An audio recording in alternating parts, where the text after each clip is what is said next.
Ever since President Kennedy was shot from this window, the Secret Service, the FBI, and the local police have been making their own assessments of the trajectory of the bullets.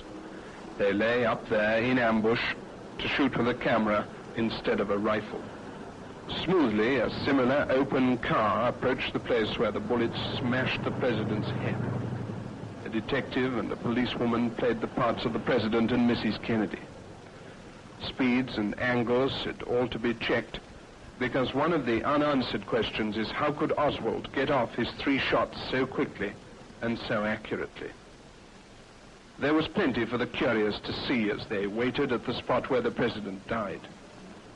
In another reconstruction, detectives mounted a film camera on a tripod in the car, and on the next run, with a stake marking the exact angle of impact, you could see the line of flight the murderer's bullets must have taken. No one will ever know what Oswald was thinking, but he was obviously cool enough as he slipped away from the building and began his escape. I followed the route he took to get away from the scene and then back to Elm Street about 500 yards away.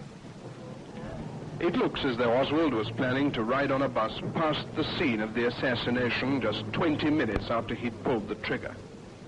He got on a bus and took a seat, but he didn't stay aboard long. It wasn't fast enough for him.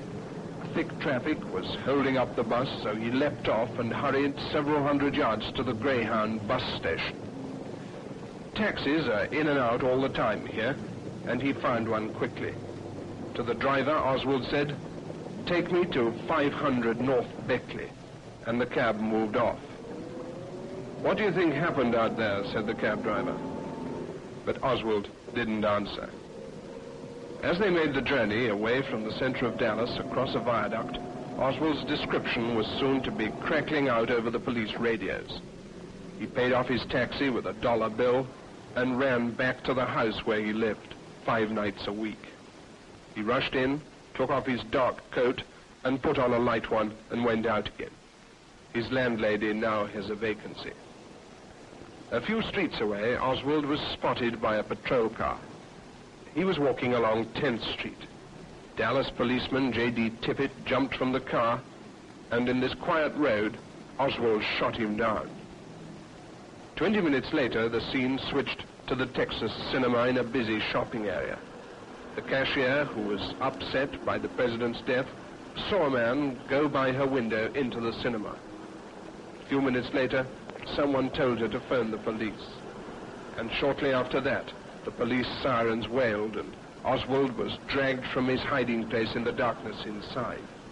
A president was dead, a policeman was dead, and soon Oswald himself would be dead.